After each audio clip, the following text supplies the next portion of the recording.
কল্পনা করতে পারবেন না এত পিকআপ ছিল। আমরা এই ওই যে ওনারা দাদা কোনো ঝাপন করার লোকটা ওখানে আমরা সাইডে গাড়ি লাগায় ফটো তুললাম, চাপায় দিছে। গাড়ি আসছিল 4-5টা চাপায় দে ওরা পেছনে চোট করে চাপায় দে। R15 টাকে মাইরে দিছে গাড়িগুলো যেই গেল না গাড়ির পিছনে দিকে ও আসতেছে।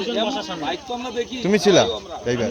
এই মানে ওইখান থেকে চোখের নিচে ও ছিল বইসের সামনে। আমরা আইসে একেবারে গল্প করতে যে কারে মারে এমন স্পিডে আসতেছে।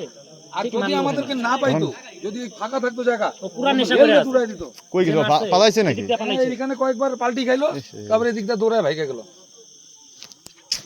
ও পুরা নেশা করা, পুরা নেশা, ট্যাবলেট টুবলেট যা আছে সব ধরনের নেশা করা আছে। মনে খাইছে ও, মানে কন্ট্রোলই করতে পারতেছ না গাড়িটা।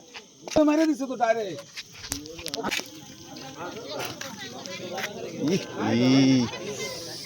কি অবস্থা!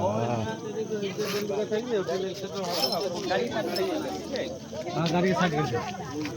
কত সাইড গেছে তো?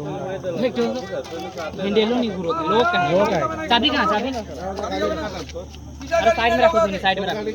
কোন গাড়ি যাবে না এখান থেকে, কোন গাড়ি যাবে না এখান থেকে। আরে সাইড করতে দাও, সাইড করতে দাও। কোথায় যাবে না? তোমার কোথায় যাবে? সাইড করতে দাও। কোন গাড়ি এনে দেখো। আরে কোথায় যাবে না, টেনশন নিও না।